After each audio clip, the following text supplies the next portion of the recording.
East గోదావరిలో famous అయిన కొబ్బరన్నం వైజాగ్‌లో చాలా మందికి తెలీదు. రండి ప్రాసెస్‌లోకి వెళ్ళిపోదాం.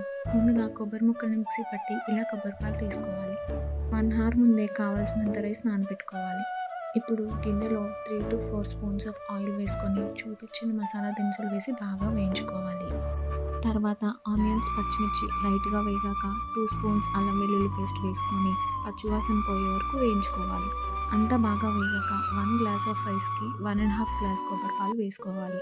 ఇప్పుడు టేస్ట్‌కి సరిపడా సాల్ట్ వేసి బాగా కలుపుకోవాలి. అంతా బాగా కలిసాక మూత పెట్టి పొంగు రానివ్వాలి. ఇలా పొంగొచ్చాక బాగా కలుపుకొని మనం ముందుగా నానబెట్టుకున్న రైస్ వేసి బాగా కలుపుకోవాలి. అంతా బాగా కలిసాక మూత పెట్టుకొని హై ఫ్లేమ్‌లో 10 మినిట్స్ పాటు ఉడికించుకోవాలి. 10 మినిట్స్ అయ్యాక బాగా కలుపుకొని మళ్ళీ లో ఫ్లేమ్‌లో పెట్టి 10 మినిట్స్ ఉడికించుకోవాలి.